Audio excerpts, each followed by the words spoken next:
Or maybe we should wait. How many are we? No, okay, let's start because it's 5 p.m. So, hello everyone, and welcome to our class. Today we have our brand new mentor, Ivona. This is her first cohort with us, so we are very excited. And she'll teach us everything we need to know about AI art. Ivona is an award-winning generative AI artist. We had the pleasure to showcase one of her work at our exhibition in LA, Art and NFT, The Digital Roots. So without further ado, I turn it over to you, Ivona, and thank you so much for being here today. Thank you so much for the nice introduction, and hi everyone. It's my first cohort mentoring at Vertical Crypto Art, and I'm really happy to have met some of you already and have talked to you. So really nice to see familiar faces from Twitter or even from real life. So let's start by sharing my screen. Hopefully it will work. So just if you can, anyone let me know if you can see the presentation. I can see it. Okay, wonderful. So actually today I'll be talking about artificial intelligence and art, especially given a huge and rising interest in AI tools, and with the rise of NFT scene, we have also seen the rise of interest in many new types of art that use generative tools, that use technology, that use new media in a lot of different ways. And this is where I actually wanted to make an introductory lecture to all of those tools that are used with the power of AI, and also to kind of spark interest in those of you who perhaps have not had any experience yet with AI, or maybe are not even sure how could you use those tools for your own artistic practices. So a couple words about myself for those of you who are not familiar. So I've been doing AI art for last 2 years now, and joined the NFT space a year ago already. It's an anniversary this March. So I have to check which day exactly it was in March. And to celebrate this fun anniversary. And also I've been a photographer for more than 14 years, as well as AI engineer and researcher for the last 5 years. My background is really the mix of those two, of photography and artificial intelligence, and I've been doing those in parallel to each other. And only 2 years ago, I realized that it actually would be cool to combine the research with the photography. And I'm also doing currently a PhD at Polish-Japanese Academy of Information Technology, where I'm working on a thesis on multimodal representation learning with deep neural networks. So multimodal representation is just working with images and text at the same time, and kind of understanding how can we create meaningful representations of those two. So these are the methods that are actually a bit related to CLIP, VQ, GAN, and a lot of AI tools that we're seeing here. Sorry, actually, one housekeeping question. I'm hearing a lot of notifications on my side. Do you guys know a quick way how can I turn them off? Because it's like first time presenting on laptop and it's pretty annoying. You just go to your settings. There should be notifications, and then there should be a little sounds thing with messages under it, and you just toggle that off. Here, settings. Oh, Okay, notifications. yeah. Those. Well, I would disable those, and then at the very bottom it says sounds. Okay, Oh, yes. and So, just to click on that. That's pretty. yeah. That's you only really need to click on messages. Everything else, it doesn't really get too The annoying sound or that you anything. Yeah, the sound that you hear are people jumping in and out of the presentation because some Okay. Okay. yeah. I think you have to, yeah. They are not messages. Okay, okay. So, yeah, sorry for that. It's actually, I have not Sorry. really been presenting on Discord, so some lessons learned. We are learning every day. Okay, wonderful. So yeah, let's start with the introductory lecture on AI. So the topics that I'm going to talk about today are actually some pretty basic ones that don't require you knowing a lot about the tech behind the AI. So I will briefly introduce you to what is AI art, also what is GAN, what is clip, style transfer. I'm pretty sure you have heard most of those buzzwords. But to get a little bit more understanding onto what is the technology behind that, and also how can you use that and how can you use it in the best possible way. So I will try to give some basic insights into how do those work, and also what is the best way to implement them in your own artistic practices. Also, a couple of examples of codeless tools, as well as ways to train your own models, and a lot of useful resources that are there for you to incorporate in your daily work. So really my goal here is to show a lot of different possibilities, maybe spark some inspiration, and I would be most happy, those of you who have not really tried AI art tools, to just play with them and maybe find something for yourself.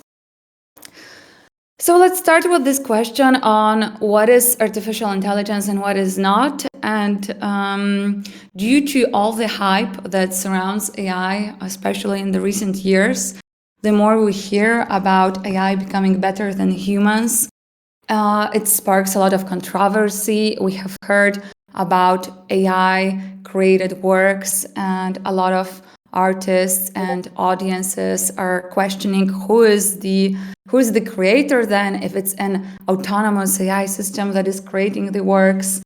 And there's a lot of misconceptions and a lot of really myths that surround AI.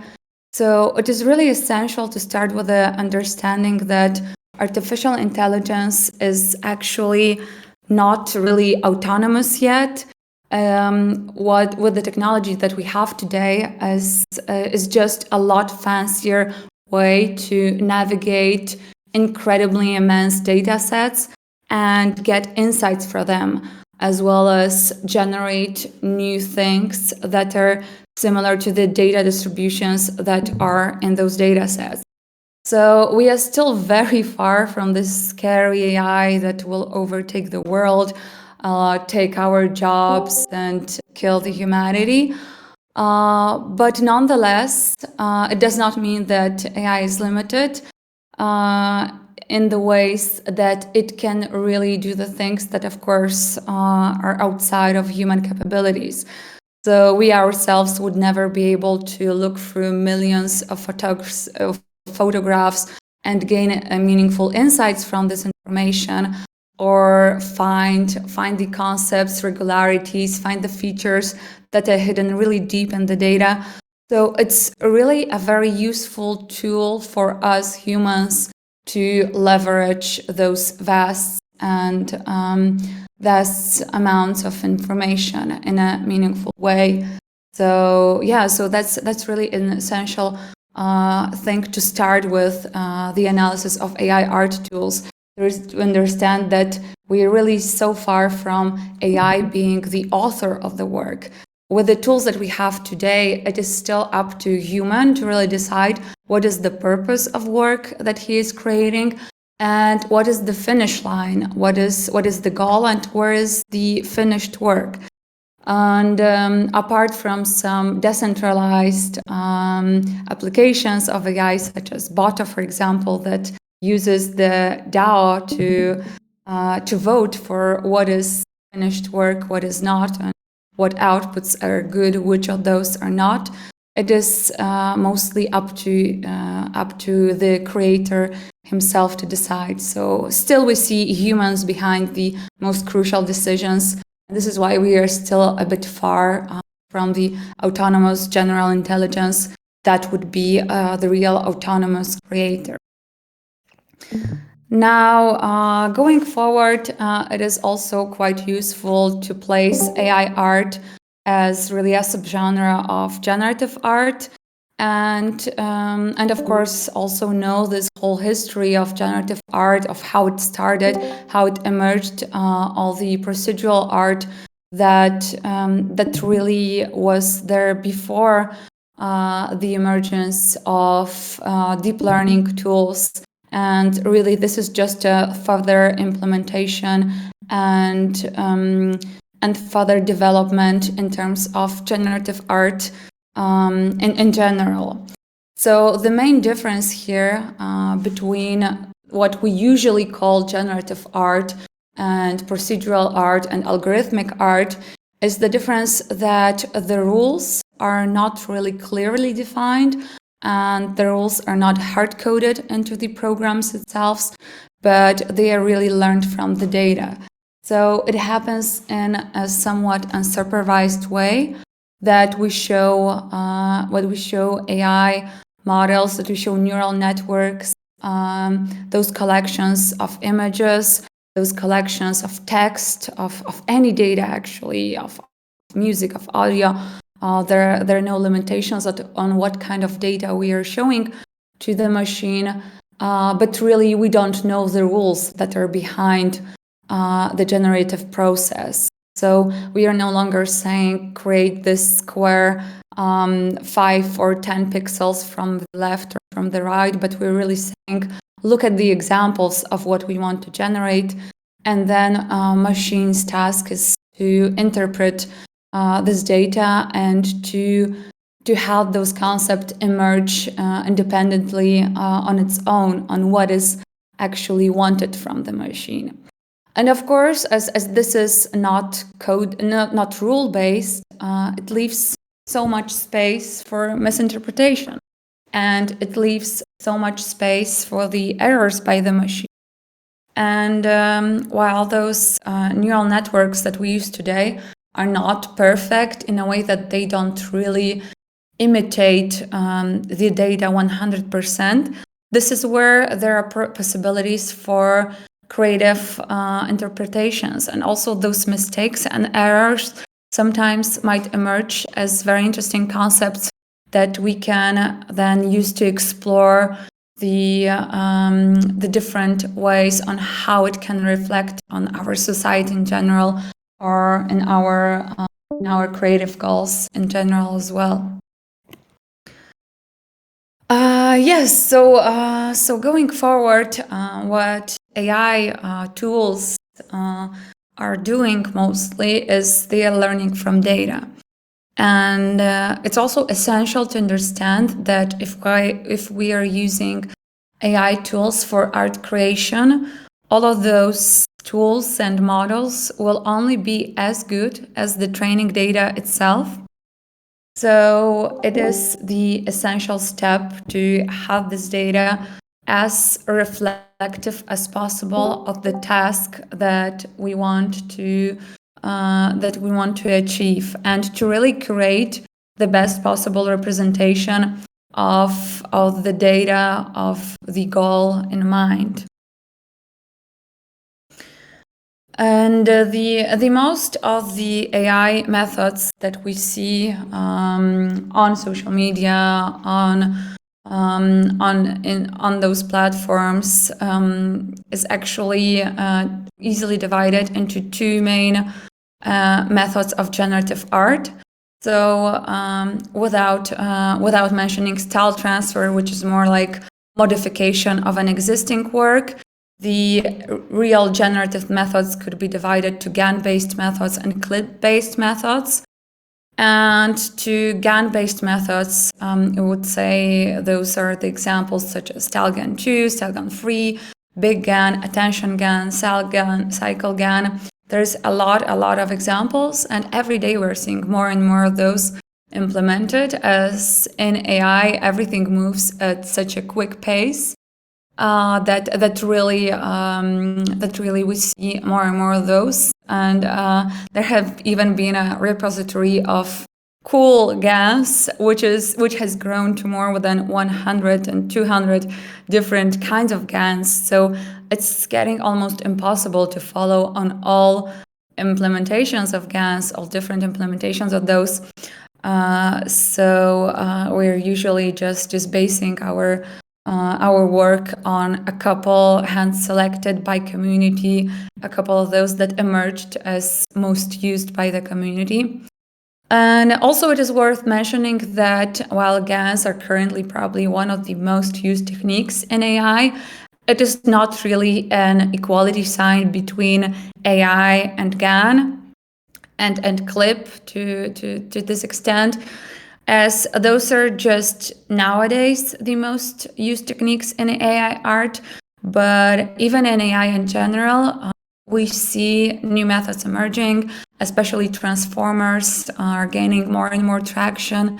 So every day, essentially, there is also new generative methods that are not really GAN-based or clip-based. And I actually assume that in a couple of years, the AI art world, if it's still called AI art, would even be based on a very different set of. So it's also quite important to familiarize yourself with the latest developments, to follow people who are pioneers in this field, to be involved with the community on various platforms, or maybe read the news to actually know what's going on. And as AI art field is so new, it's also true that all of those methods, they just evolve so quickly. And for clip-based methods, there is also more and different implementations. So the most popular one is VQGAN clip.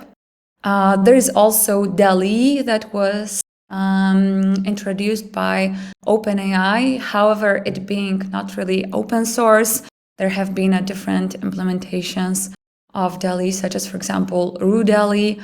There is Artbreeder that also uses text for image generation, and a lot more of different clip-based methods there.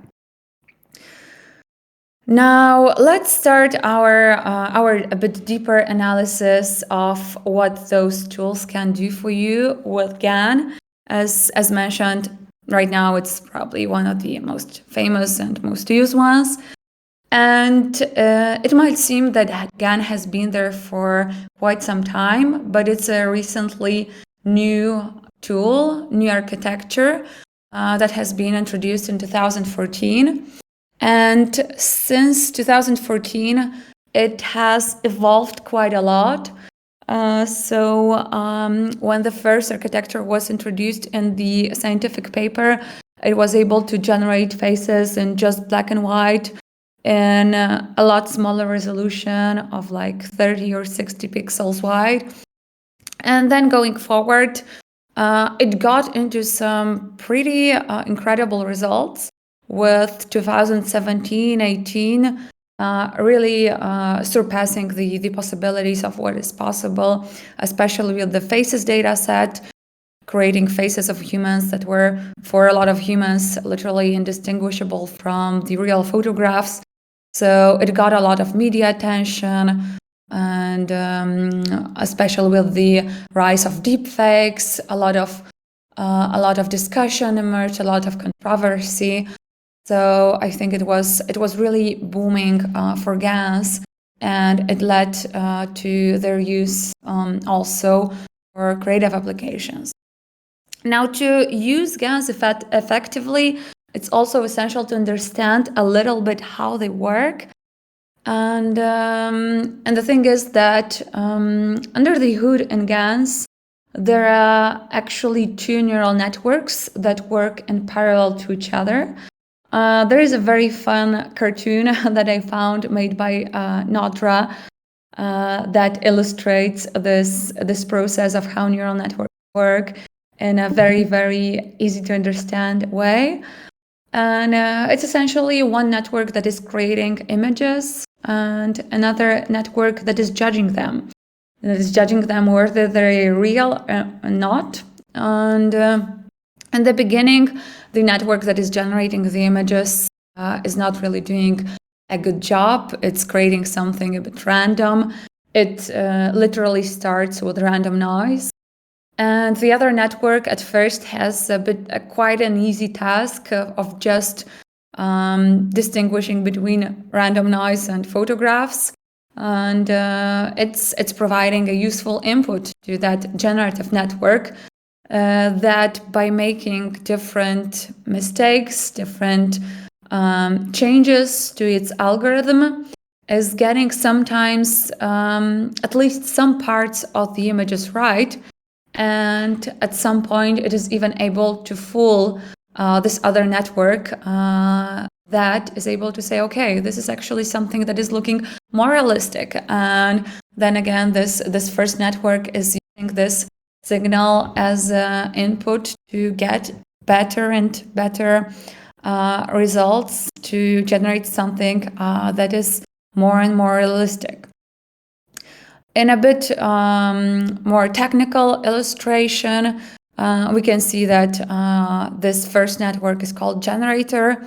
So it's this forger or artist, and the other is called discriminator, who is critiquing the generative outputs. And the information is really backpropagated by a use of smart optimization techniques back to the generator that is then getting better and better. So this information is essentially is essential to understand to the process so that you could use GANs effectively in your own practice. So it's not really taking real images and modifying them in any way. It's not really giving rules to the generator and adjusting those rules on how the work should be created, but it's really leaving this process to run on its own by having those two networks getting better and better at their representative jobs. And also, as mentioned, GANs have improved quite a lot in this time since 2014. And one of the most popular types of architectures in GAN is StyleGAN. And it is probably the one that is most used for art applications. And it, of course, is quite a sophisticated architecture that uses a lot of interesting improvements and has evolved during the years. But one of the most interesting novelties in StyleGAN 2 was that it was able to use different tiles on different layers. So this is where the name comes from, actually. It's using different noise inputs to disentangle the information that is present there. So, for example, it might learn when training on human faces that there are different styles of human skin color. There are different styles of human eyes. There are different styles of haircuts. So this is the information that evolves on its own in this training process. But the StyleGAN was actually a very innovative architecture at the time when it was introduced. And it allowed to create those really realistically looking images. However, when the StyleGAN 2 was first introduced, it still required vast data sets of photographs to be able to create those realistically looking faces and cars and horses and cats. It required around 50,000 of images. And training on multiple GPUs for weeks. So that was really something that looked impressive, that got a lot of media attention, but that was not something that a regular person or even a regular smaller sized company could do to generate those images on their own and to train such advanced models for their own applications. So it got a lot of buzz, but it was not really applicable, and some other architectures emerged that were trying to also have a lighter architecture, not to require such huge data sets, and only the improvement to StyleGAN 2 that was called StyleGAN 2 ADA from the adaptive discriminator method was something that allowed artists to train StyleGANs on so much smaller data sets, because now it only required around 1,000, 3,000 images to get really realistically looking results. And the idea behind the StyleGAN 2 improvements, StyleGAN 2 ADA, was that it provided a lot of innovative augmentation techniques. So in this example with cats, you can see an illustration of what it does. It takes one image that you already have in your data set and does a lot of different transformations to the images, color transformation, rotations, noise additions, that are really predefined, but they allow you to increase your data set in some great ways. So for us humans, for example, when we shift some pixels or just add a grain or add a little bit of noise, the difference is almost indistinguishable. We quickly notice that this is the same cat or this is the same image that is just being slightly modified. But the power of this technique when used in AI tools is that actually for computer algorithms to understand that a little bit of noise was added, this is a completely different image. So images are represented by just matrices of numbers. So suddenly now, instead of a matrix of 1, 2, 1, 2, you have a matrix of 3, 4, 3, 4, and those are different numbers. And it takes some optimization iterations for neural networks to actually understand that this is the same picture, that this is the same concept that was used. So this is, of course, a lot of simplification, because it was not just the introduction of augmentations, how are they called, those modifications to the data set, but it was used in a very smart way, so that the generated images, they don't really have those augmentations. So if you do rotations, adding of noise, you don't really have to care whether they destroy your data set, because in the end, the generated images will not really have those augmentations. And this is also an interesting point to understand that this is implemented already in the training algorithm, because I've been asked quite a lot by artists who wanted to use their own data sets with GANs. Maybe I have a small data set. Maybe I can increase the size of it by creating a new version of my data set, which is just colorized. And the answer to that is that it will not really help, because the colorization is already implemented in those augmentations there. So unless you want the GAN to generate colorized versions of your images or something that you want to have in your generative output, it will not really help with the training data set increasing. And so this is the StyleGAN 2 ADA, which, to be honest, is still my favorite algorithm to use, and still a favorite algorithm to go when I have a new project that I start. And the reason for that being that it requires quite a small amount of images, just a couple thousands, and works really, really well, and it's a good trade-off between the quality and the size of the training data. And now, last year, NVIDIA also introduced the training code for StyleGAN 3. And it also got a lot of interest from the community, especially with a lot of interesting experiments that used StyleGAN 3 creatively.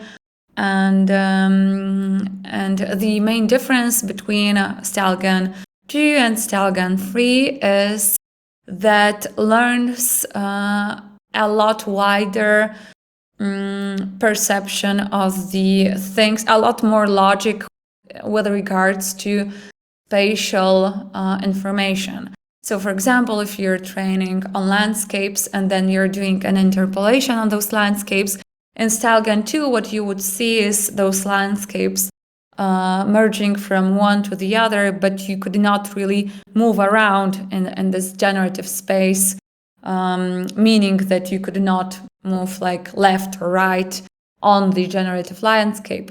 And StyleGAN 3 is set to learn those spatial representations a lot better. But of course, it also has its limitations. It might get this, for me personally, I don't dizziness-inducing effect that StyleGAN 3 outputs have quite often, that they're moving in quite an unnatural way. So definitely it's still something that is being developed, and perhaps we will see a StyleGAN 3 version that will improve over those problems. But of course, it's also interesting to just experiment with that and see what you can do with the technology. One another difference between StyleGAN 2 and StyleGAN 3 to know is that they removed the bug called texture sticking. And texture sticking is the thing that StyleGAN 2 generated images had, where there was the texture did not really move when you did the interpolations. And with StyleGAN 3, this texture is really moving more. Okay, so yeah, let's actually go to the point of what should you have in mind when training GANs on your own data, and what is really important if you wanted to try any of those methods on your own collections of images. And the key thing to remember here is that first of all, you have to start with a question or goal in mind. And really only then to start thinking about the data. So you should take a moment to reflect on what you want to achieve. Maybe there's an area that you want to explore. Maybe you want to find what are the common features of some of the distributions. What are the common things in one area or the other? Maybe you just want to explore your own work through the eyes of AI and through the eyes of GAN. Maybe you wanted to leverage your own techniques to realize what mistakes have you been doing, or maybe what is the key essential components in your work, or maybe what is the simplified version of your work. Perhaps you want to discover what would be the output of mixing your work with something else. Or maybe you just want to explore a social phenomenon or construct. You want to use data from the internet related to a particular topic and explore how it is perceived through the eyes of the machine on the data that people are publishing on the internet, on the data that they're using in some particular ways. So I would say this is the essentially the key that would show you, that would mark you the next steps on how to go forward and what kind of data would you need for that. and how can you get this data as well. In my own practice, I work in a couple different ways. Sometimes I start with, sometimes I work with the data that I already have. So I would go on from my photography archives and find the visuals that correspond to the theme and the goal that I have in mind. So I would go on through all those collections and create them and find what is coherent in them.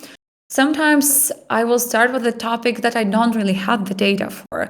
So I will go to a new location. I will go on to shoot a completely new subject that I have not really done before. And sometimes I would also work with different people that create their own work, and then we would work together on curating a common collection that would be comprised of both of our visuals and images. So there's a lot of ways on how can you collect the training images, but it should really start with the goal that would then guide you onto what images would be best for that particular topic in mind. Now, when you decide on this theme, it is really important to think about whether the theme is really coherent in your data. So whether there is something consistent that can be learned by GANs. Some of the topics are perhaps too abstract for GANs to learn meaningful information and learn meaningful visual representations. So it's also important to think that. And also, there are some things that are essential to avoid during data collection. And it's also quite a broad topic because on one hand side, one very important thing to avoid is having too many different topics and subjects. So to have really a consistency in visuals, to have a color theme that is quite consistent, to have a subject that is also quite consistent. Because if there's just too much information and not enough data, it will be just too difficult for AI to extract this information. Now, some examples of how can it be illustrated and how to understand that better would be actually you can, so this knowledge actually on what is a good data set and what is a bad data set, unfortunately quite often comes with experience of having trained a couple models, because it's really very subjective to each training data set. What is a coherent theme and what are the things that are in the data. But it's really important to remember that AI is really good at capturing patterns. So whenever there is a pattern in your data, it will be very quick to get that and to imitate that. So if there is something that you don't really like in your data, unfortunately, it will be captured very quickly, whether it's some mistakes in the data collection, maybe it's a resolution that is not very high in some of the images, going to something like watermarks or some additional information that is present. And it does not have to be present in all of the images, but if it is represented in a big enough part of the images, AI will be very quick to catch that and to reproduce that. So it's really essential to have data that is clean, that you go through and you really check whether there is not too much noise inside of it. Now, the question that I get asked quite a lot is, how many images do I normally need for a GAN to train? And if going for StyleGAN to ADA, The usual answer would be that for the first project, you would normally like to start with 1,000, couple thousands of images ideally. This is something that would allow you to get really high quality results. This is also true for trying on new domains. So training on something that is very different from all of the pre-trained models that are available. So something that is in your style, something that is based, for example, on your generative image, on your paintings or your drawings, something that is really coming from a very different data distribution. Now, if you have a project already and a trained model that you used previously, and now you're just doing a different iteration. So, for example, you trained one model on your drawings, and now you're trying a different set of drawings, but perhaps there is some style similarity. It's just a different topic, something that is really quite similar to your own model.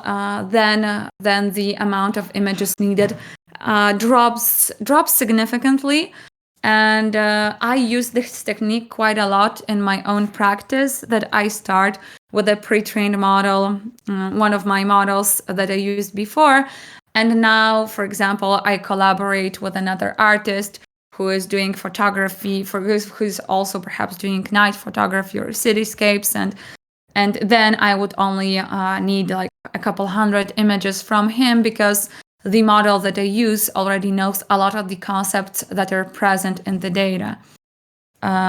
So it's also true if you're using not your own model, but maybe some open source model that is quite similar to the theme that you're exploring. So then you would only a couple of hundred, and it's especially true if you're using a data set that consists of faces, for example, then you would not really want to need to have so many images for training. So an example of such pre-trained model is the FFHQ trained model. That is one of the available models available there, and it's probably one of the most used models used as a checkpoint. And it's also a go-to model if you don't have anything similar in other pre-trained models. So if you have a new data set and you want to start from somewhere, it's a very interesting feature of GANs that you would get better results if you start on something that already was trained. So even if you're not training on faces at all, if you're training on satellite images, you can still start with a model that was trained on faces, because some of the features, however they might seem unrelated to satellite imagery, they might be transformable to those features. And really, you can get results quicker if you start with a pre-trained model instead of a model that is just random noise. And that's a technique that is actually used in a lot of different AI domains, that models that were trained on something, that were trained on ImageNet, that were trained on any huge data sets, when they are used on new data, they work so much better than just models trained from scratch. Yes, so that's the case, that if you have faces, even if it's drawings of faces, old photographs of faces, sketches of faces, you can get quite good results very quickly when using this checkpoint. Now, there are some more pre-trained models that have been made available by NVIDIA that are actually not so popular, but of course, basing on your needs and basing on the domain that you explore, perhaps might be useful to you. So there are some animal models that are able to generate different kinds of animals, as well as there is a model trained on cell imagery So this would be interesting if you're working on any microscopic imagery. You would not really need that much images if you took a checkpoint that was pre-trained on cell images. And there is also a cool model that was actually trained on paintings.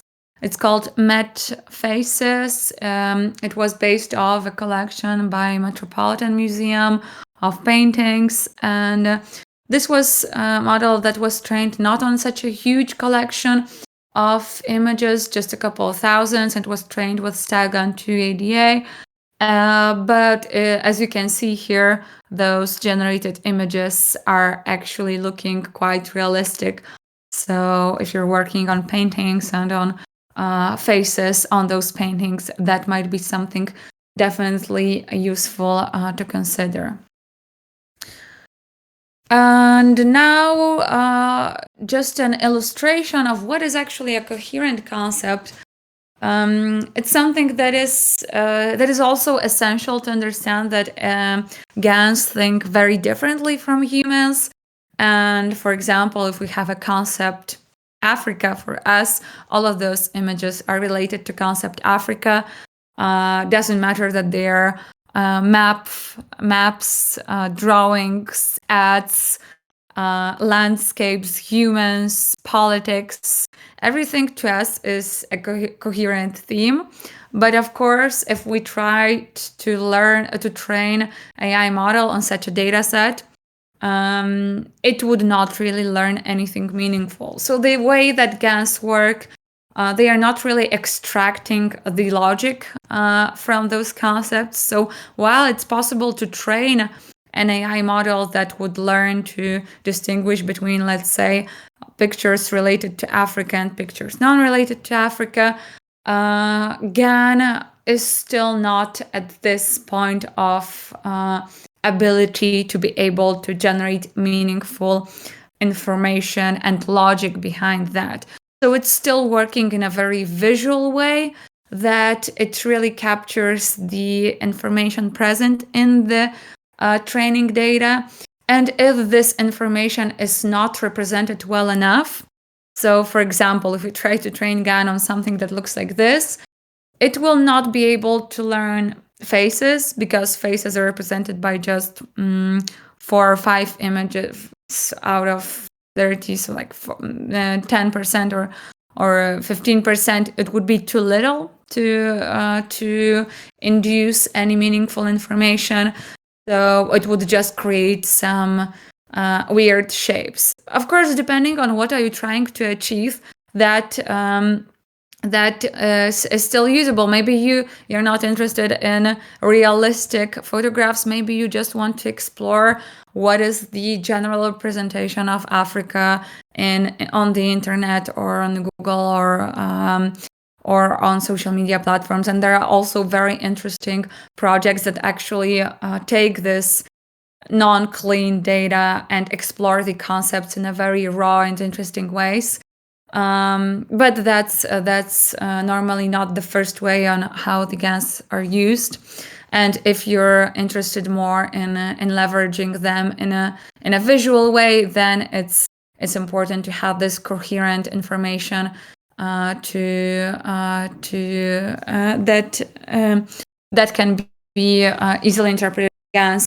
Here I also provided some examples of the training data that I used for several of my projects. And as you can see, for example, in this case, we used solarized photographs of flowers. And some of them were close-ups, some of them were not, but they had a very similar color theme. So it was quite easy for GANs to learn the concepts related to flowers, to flora, or to the textures behind them. And in another example, we trained GAN on neon photographs, and here we also used quite a mix of close-ups and other parts of neons, but the style was very present in this data set. The photograph, Mark Pankhurst, who I collaborated with in this project, he shot all of those neons at night, and you can see that they were actually made by one person. You could think that they might be made in the same city or in a similar locations. So this is something that is quite important to have in order to get as good as possible the results with GAN. Now, after training the model, what is really interesting is being able to explore the latent space with GANs and all of those images that get generated. So this is a concept that might seem very weird and very, even futuristic. What is it? Exploring the latent space. And essentially what it is, this picture might seem very complicated, but I just like the idea to kind of try to illustrate that the way GANs work, they don't really create individual images, but they try to learn this whole space, this multidimensional space somewhere that is like non-interpretable by us humans. We just live in 3 dimensions, and they create this like multidimensional space. We can imagine it as just like 3D space that has grooves and has some weird territory, has some weird hills, and you can literally move in this space, and every single location on this space will generate for you a different image. So there is technically infinitely many possibilities for you to generate different images when you have a trained GAN. And it's also your task, of course, to find those images in the generative space that best correspond to the thing that you really want to create or to show with your art.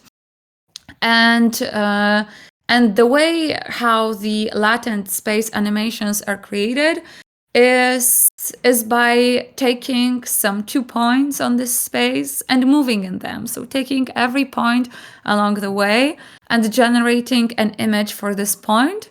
And then what you get as a result is this moving image that just changes in time.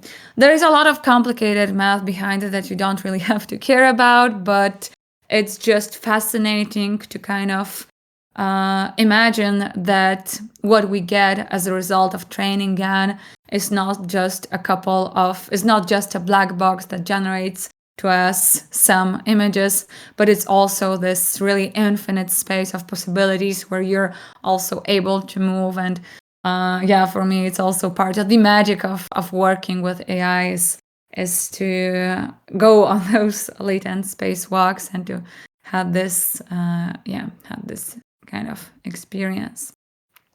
Now, the way it works in practice, the way I'm moving in those infinite spaces is not as cool as you might expect. I'm not using, of course, any sophisticated tools for imagining or transforming this infinite space, but I'm using a bunch of different parameters and a bunch of different directions and in this latent space from which I generate different images. So what I would normally do, and what you can also do when you have a trained GAN, is that you take different directions. You take 1 point and just move slightly to left, to right, upwards, downwards, and see what gets created on the way. And this way you can also find some really interesting and unexpected generative images that you can later use on its own or maybe as a part of the visual. So this is the way I normally work. I would find the best representatives for the given topic, and then also experiment with going from different points and generating images on the way.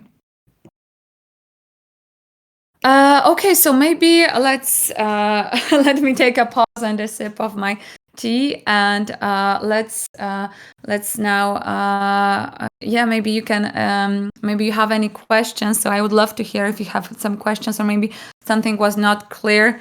Really wanted to try to introduce you to GANs and some basics, but I'm fully aware that there is a lot of complicated concepts that I tried to explore as simple as possible, but maybe maybe you want to know more about anything that I mentioned so far.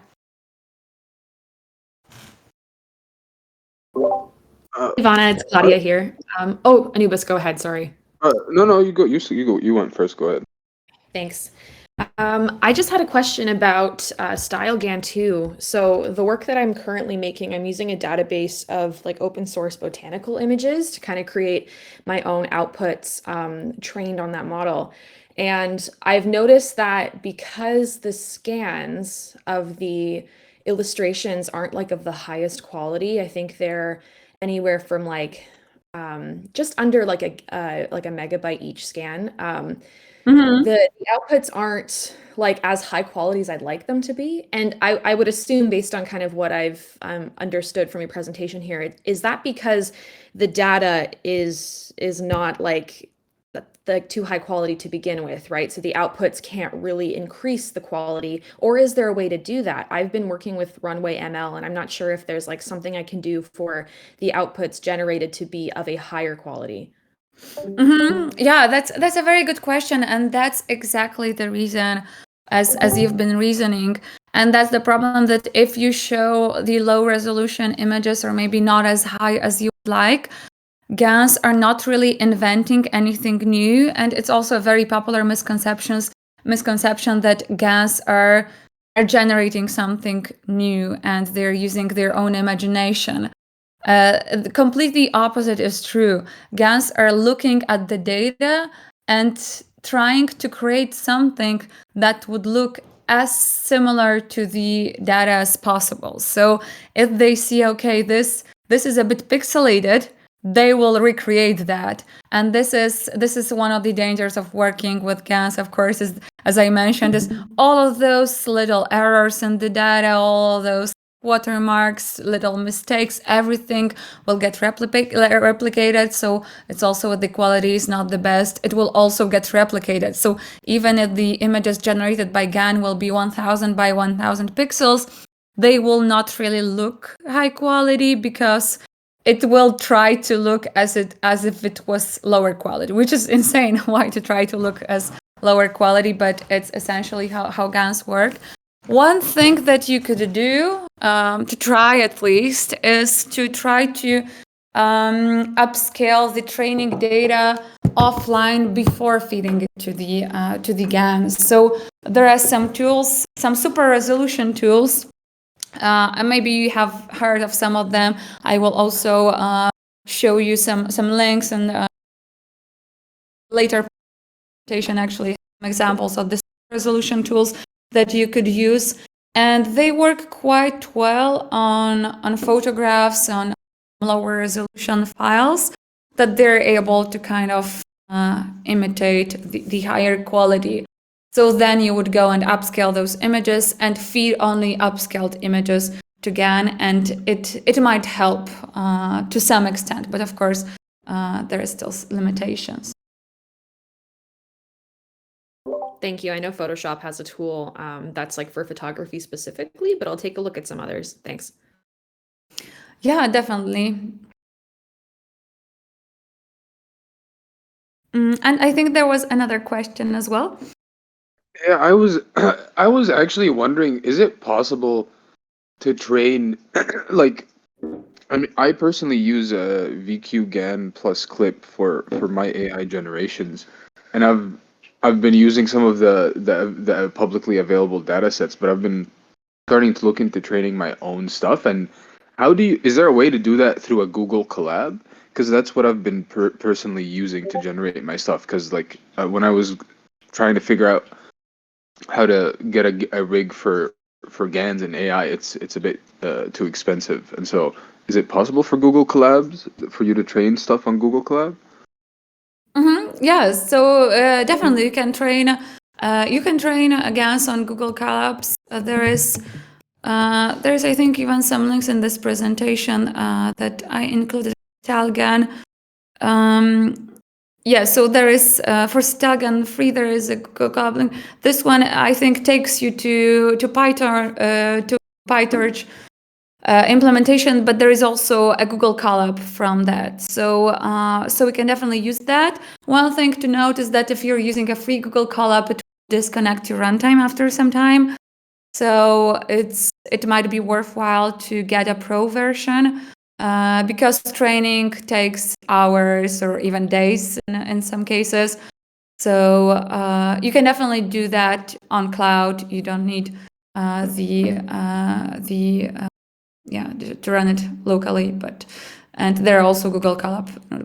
There will also be some links for that and the later part of the presentation. I had one more question because in my discussions with other artists, we would come up with the idea that you would generate, or like say after maybe like a year of generating GAN images and all that you would feed that back into the data set, into the training data set to essentially like create like a nice creative loop. Have you had like any experience with that, or like? And my main question would be like, is it like, do people not do that, for example, or is the worry with something like this is like the degeneration of images that are put out after each? Okay. Yeah, that's a very good question. It's actually it's been very popular with the community for some time, and it's definitely something that you can do as it provides an interesting conversation with the machine in a way that normally what you would do is that you would choose the generated outputs that you like most and only feed those back to the models. So it's kind of showing, okay, those I really like, so please create those. Those are real. I want those. But it is also somewhat limited. So the problem is that first of all, if you feed just the generated images to GAN, it will learn to recreate those, but it will not learn anymore. So as it's seeing real data, there is always something in the real data that is not in the generative data. So it will kind of get more and more information on what it has to create. Maybe it notices some more fine-grained patterns. Maybe it notices some details. And if you just feed the generated data, it will kind of converge to this one point of its own abilities. So there is definitely, you can definitely try that, like the best outputs that you like. And I have seen people actually get some good results, but it's also quite a subtle effect. You must also realize it's not very strong effect actually on the generative outputs. But yeah, it's something that a lot of people have actually tried, and it makes for a very interesting story as well, as it's a multi-step approach then, and you get a feedback loop from a human, which is also a very interesting part of the process itself.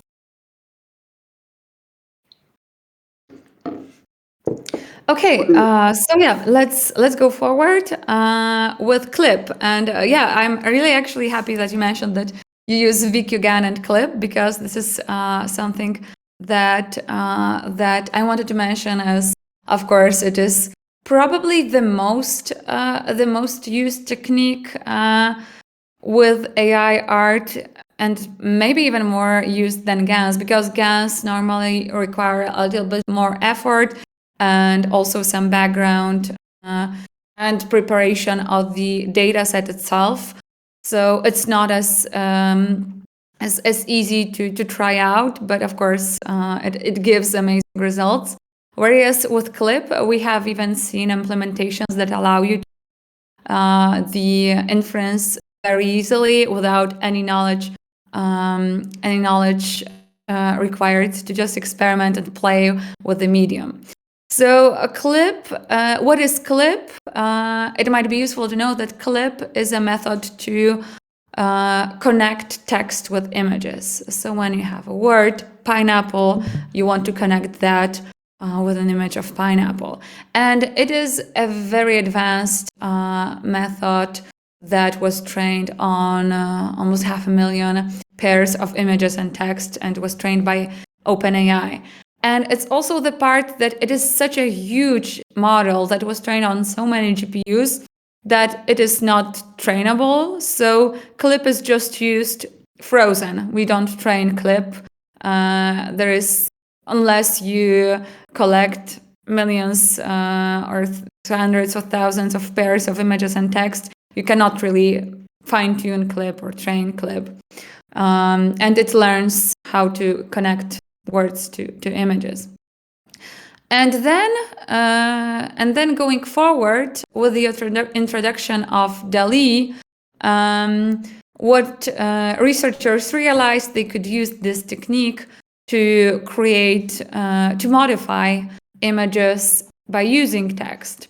And there was a 12 billion parameter version of GPT pre-trained, so it's really huge and not for us mortals to use to train. And DALL-E is a very interesting solution and method, but not really open source. However, in the community, there have been some implementations that are open source and that are replicas of DALL-E with some slight modifications, essentially. Now, the way VQ GAN and CLIP works is similar to this DALL-E in a way that it really uses text prompts to guide image modifications. So the training does not really happen in VQ GAN and CLIP. You use a pre-trained network that already knows what cat is, what pineapple is, what red is, blue is. So you're not training it on any collections of the images, but you use this information that is in there, that is in this huge model that was trained essentially on the internet on how to modify the images so that they would correspond to the text prompt. And the community has noticed some interesting crafted text prompts that improve the quality. So there have been cases, such prompts as Unreal Engine or drawing or some add-ons to the text prompt that improved the quality. But of course, the limitation is that all of those relationships are already trained. So everyone who's using the GAGAN clip will get the same representation of information.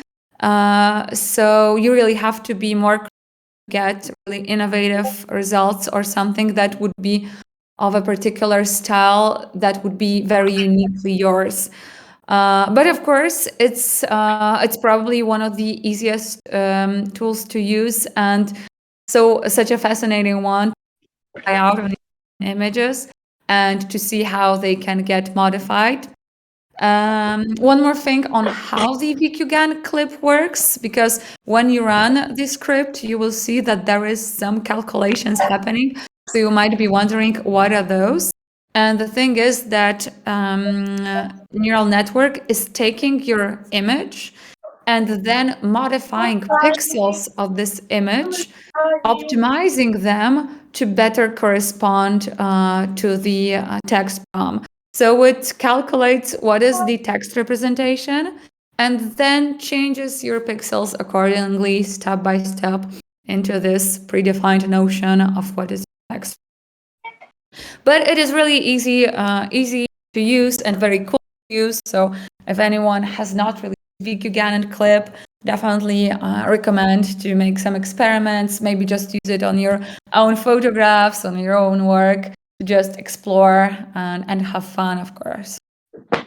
Now, there has even been an app that allows you to do that without any coding knowledge, any understanding. You don't really have to know anything that I just told you to use Wombo Dream app that allows you to just enter a text prompt, any random one, choose an art style, and then create an image. And Sorry, it just a allows you second. to have AI art in a matter of seconds. So Sorry, there has been, Ivona. of course, a lot of controversy Sorry, Ivona. I on don't want to on the interrupt you. social media and with the community that led to some bad marketing for AI art in general. That it's a very easy thing to do and it's essentially worthless if anybody can do that. Which I think, of course, is not true, that art is more about the intent and about the idea on what you want to create, what does your work, what do you want to say with your work? It's very similar with photography, where nowadays anybody can take a photograph with just one click, but of course it doesn't mean that every photograph is art or every photograph is meaningful or should be displayed in museums or sold. So we see a lot of the discussion that gets repeated with the AI art that is controversial, but is also very interesting to see because the more interest you get, and even the more people say that AI art is art, it might actually mean that it might be a start of a new medium or something that might grow into a meaningful genre. So that was a short, kind of short because you notice we're out of time. Intro to GAGAN clip. There is a link to Colab notebook link that you definitely can use to try on your own. You can also try Wombo or any other software and apps. But yeah, I'm wondering, do you have any GAN clip in particular apart from the ones you had?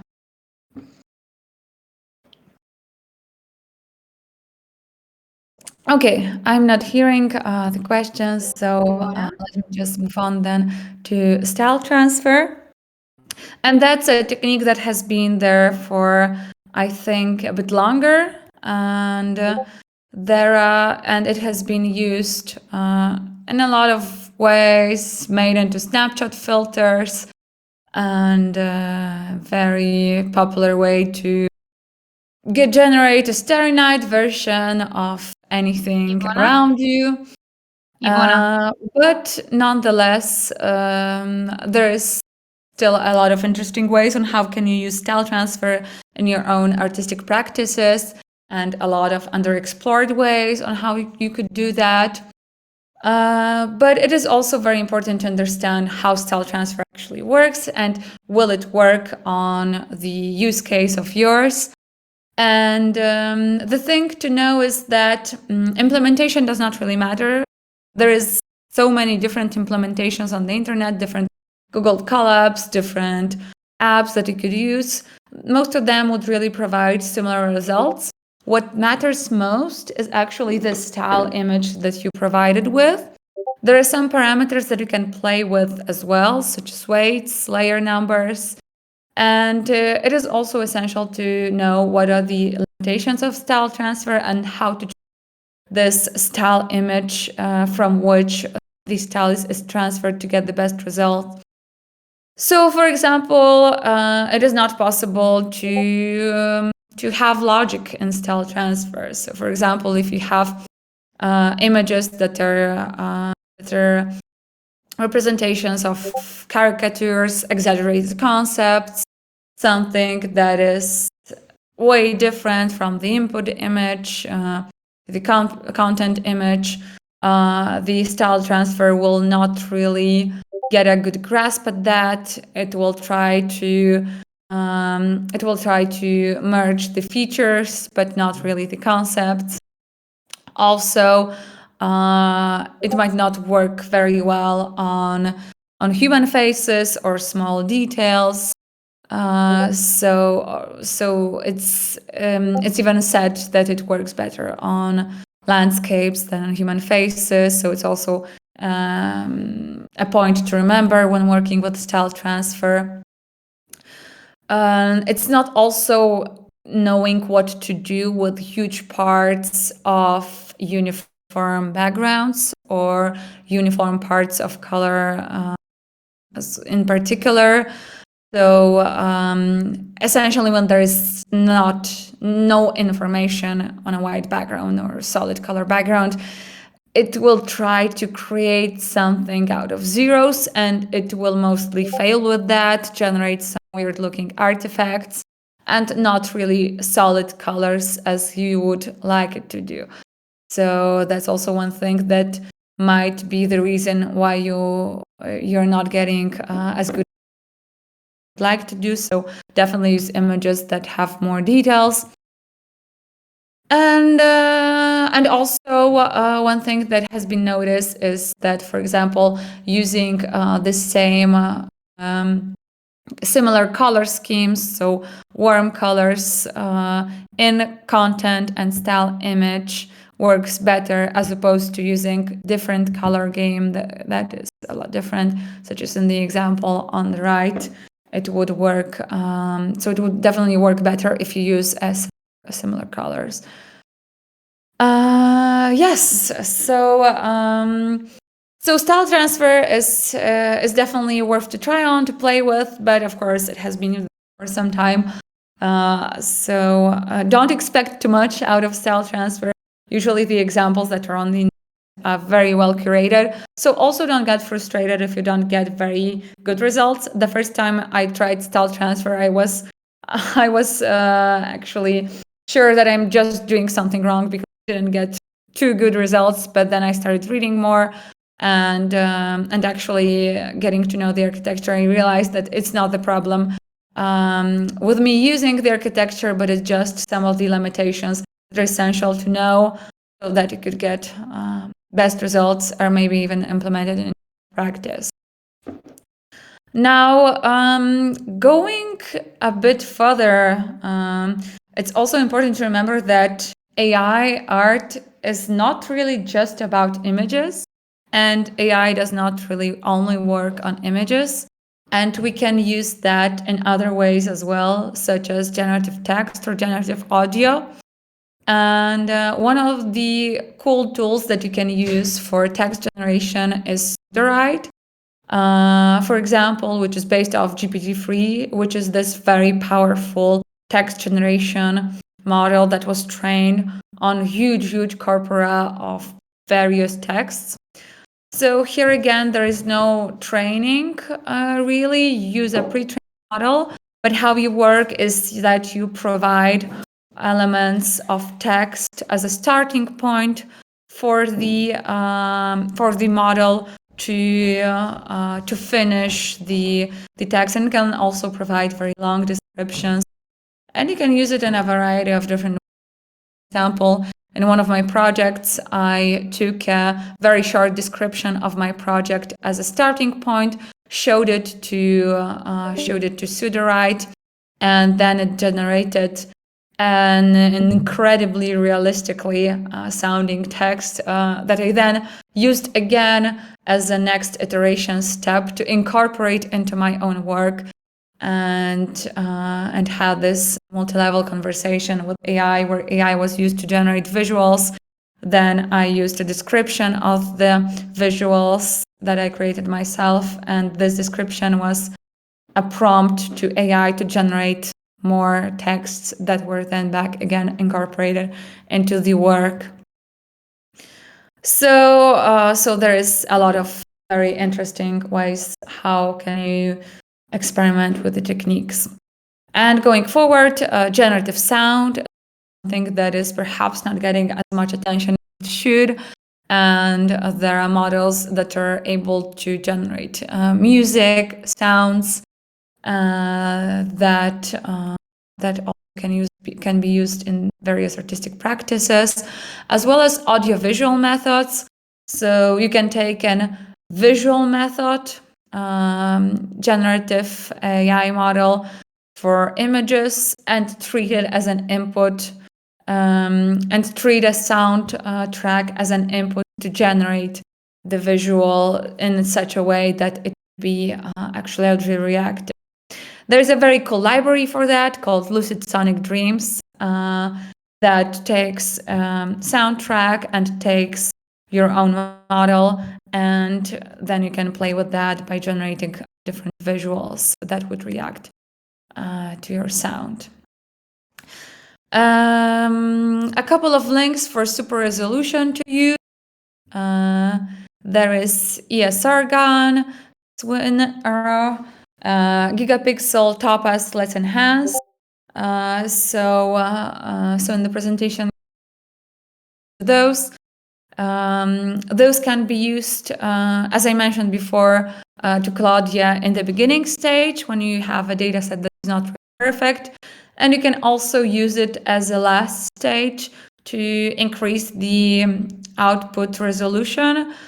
One thing to remember is that those methods not normally add too much detail to your images. So when you have just a blob on a solid background, it will not suddenly generate many interesting details, but it will deblur, remove any weird artifacts, and in general try to mimic the increase in resolution.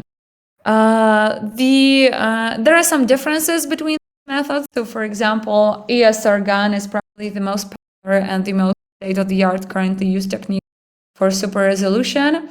Swin IR is something that works a bit differently.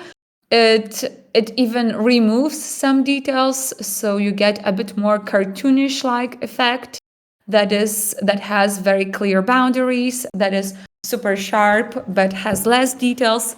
ESR GAN might not remove as many artifacts, but it will have more texture information. And there's just software-based tools you can also try, and I think they also provide different models that you can experiment with. So definitely try what works best for your domain, because there are different models that work better for photography, and there are that work better for illustration and for digital image. Now, to conclude, a couple of things to know, or a couple of tools to know when you want to try it on your own. There are tools that you can try without any knowledge, Artbreeder, the mentioned Runway ML. One thing to note is that Runway ML is a very cool tool to try to train your first model, but it's also a bit limited, the style GAN there that they use. So you will probably get a better result when you use Google Colab and you train your own model, but it will show you a general direction. So for example, if you're not sure if your data is good for GAN and it will even learn anything meaningful, you can try training your first model and just seeing what it generates, and then train your own model that it will give you higher quality, more details, and more information in that. There's also Playform, which is not really for training your own model, using a lot of different methods to modify your images with AI. So it's somewhat a bit similar to Wombo, but it also has a lot more different AI-based tools for image modifications that you can try on. And also there is a Deep Dream Generator tool to use. However, as mentioned, you will get the best results if you trained your own models. And if you wanted to start that, but you didn't really have any coding knowledge, there is some basic things that you can learn to get the basic fundamentals to just train your first model. It's not really the case that you have to have extensive information and knowledge of AI. You don't really have to even understand how AI works.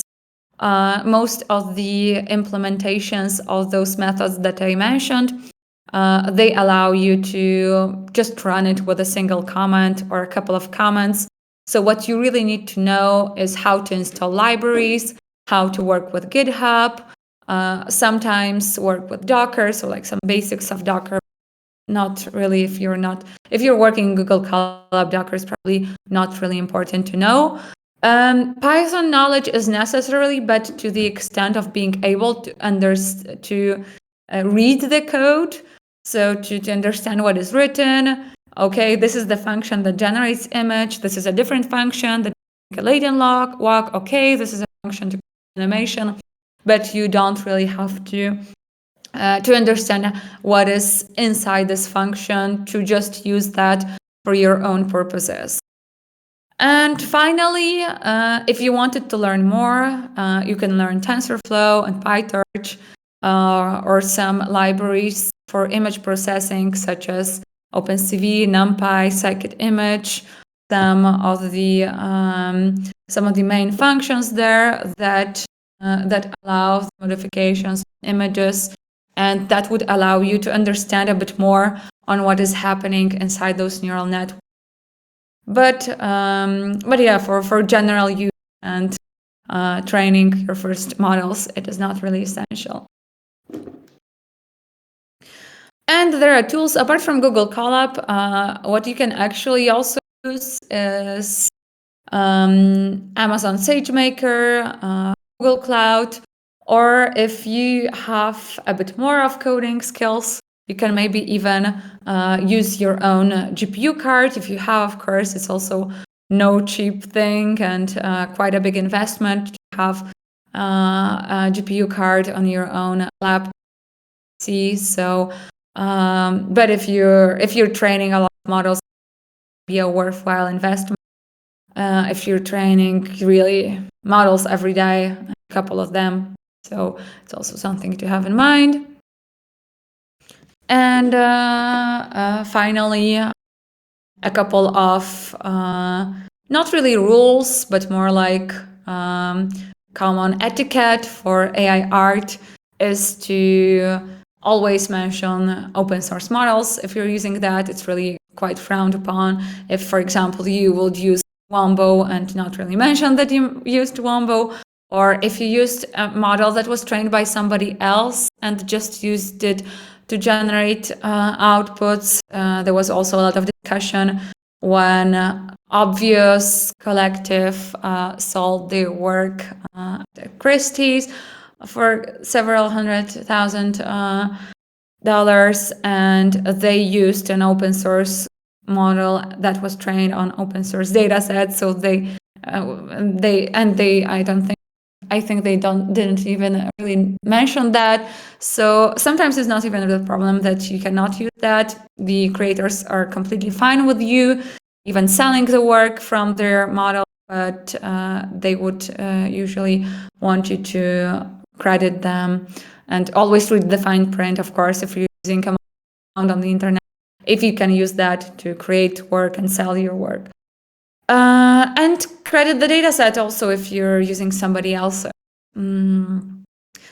So a couple more things is that, of course, when using Google Colab, we are using a lot of resources.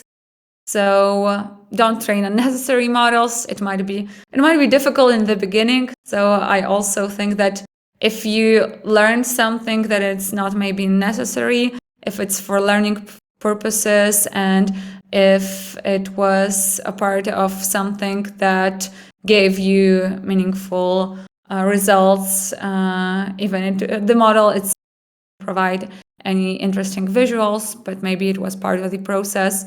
However, don't just run anything because you can, or run 100 that, and just try to be meaningful of how much of energy you're consuming there. But as with everything in general. So I think that would conclude the introduction to AI. And I will share the presentation, and there are for those interested to learn more. Especially here are some very cool resources for diving deeper into understanding AI and understanding style GAN. There's this amazing course by Derek Schultz that you can do. It takes, I think, a couple of weeks. There are some lectures on YouTube, but it is really deep dive into using StyleGAN in very cool ways, doing latent walks that are more advanced, and really getting the most out of your trained models. From the courses, there's also the MIT course that I definitely recommend, Deep Learning for Art, Aesthetics, and Creativity. If you have more time and you like to learn AI art more, this is definitely a thing to do, to try one of those resources and really get more knowledge and try, do your own experiments. As well as there are some blog posts and articles with regards to CLIP, GAN, and DALI that you can just read to get a bit more info. And finally, if there is a topic that you find could be implemented in your own projects, but you would love to discuss it more, I'm super open. If you can just DM me on Twitter, or you can reach out to me on Discord, I will be really happy to help with applying any of those methods that I mentioned, or maybe even debugging the code. It's sometimes quite difficult in the beginning when you just try something found on the internet.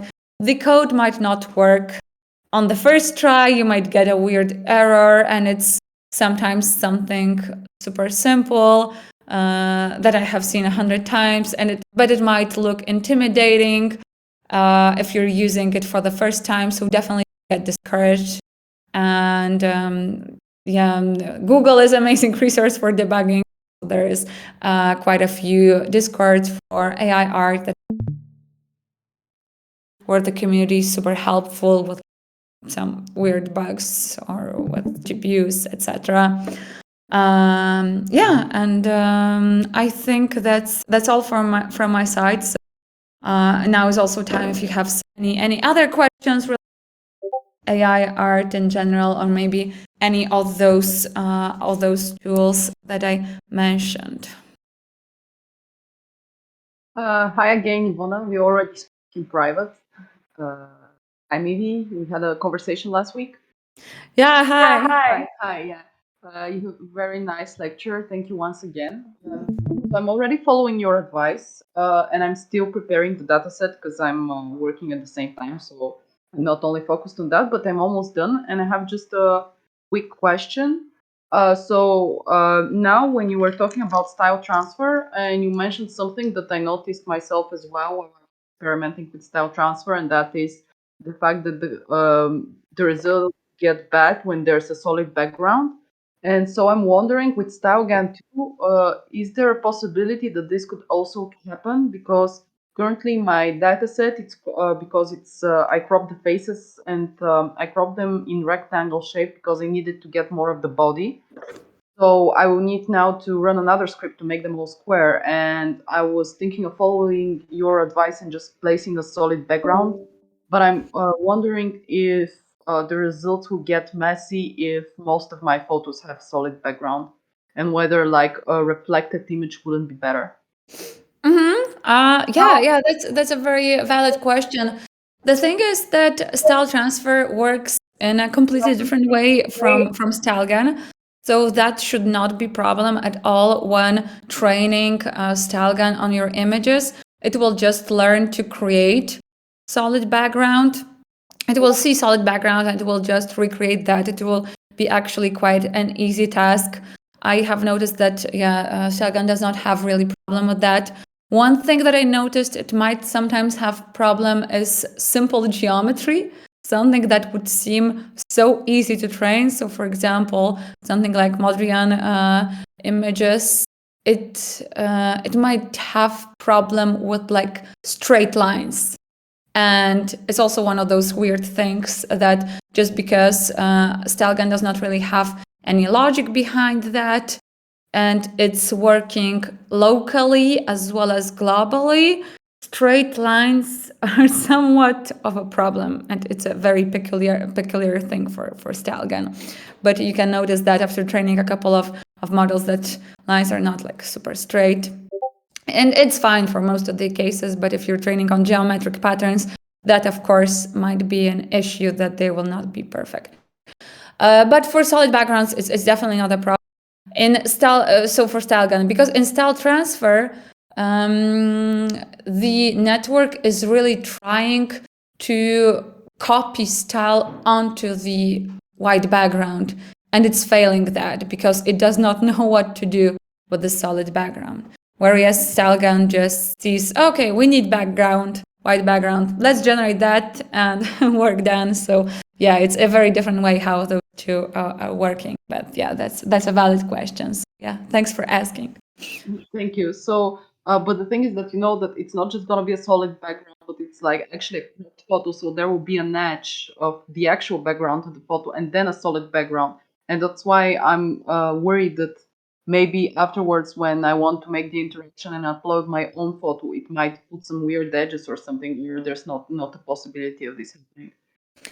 Yeah, so the best way for you to do that would actually to go through the training data once you like automatically put some backgrounds to make sure that there are no weird things on those boundaries.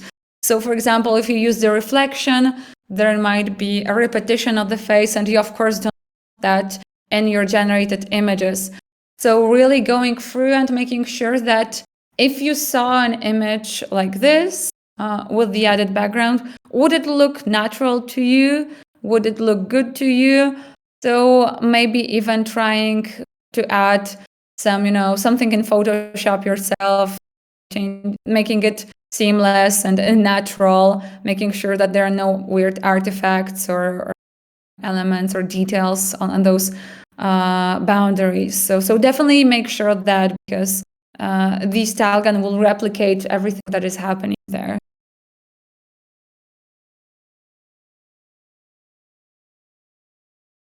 Hi, can you guys hear me? Yes, hi Anna, how are you doing? Good, how are you, Ivona? Thank you so much. That was really, really wonderful. So much information. I had a question. Is there something that you recommend for, like I was hoping to turn my poems, just like the black and white printed versions of them, into a semic verse that like that you can't even read, that it's like a legible, like hieroglyphic. And I was just wondering if you had any suggestions. Yeah, that's an interesting question. You can definitely try to experiment. Maybe some of those tools that are there on Playform, so one of those like software-based tools, but I'm not sure if they work with text. So the thing is that you would probably want to represent text as image, and the problem with most of the AI tools is that they either work with images as images or with text as a text, and not really text on images. So you have to really think of workarounds on how you can incorporate that. But you can also try maybe training again on images of texts. So then, of course, what would happen? The GAN would not be able to preserve the words, and it would get recreated in the form of some illegible glyphs. So you can also maybe try with that, but definitely think about how can you represent this text on images, and what kind of visual representation you want to use with training. Okay, thank you. I'm gonna look into the GAN then. Thank you so much. Yeah, definitely try out. I would be really curious to see how it looks like.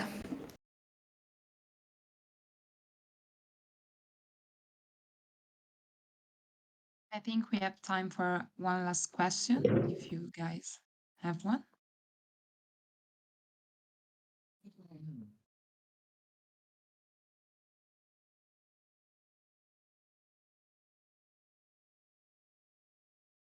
Okay, so I think we can end with this. And also, people were asking if you will share the presentation into the residency chat, Ivona. I don't know if you want to do that. Yes, I would definitely share that, because try to include as many useful links and resources. So definitely hope it will be useful to you, and that you could try out some of the tools that I mentioned.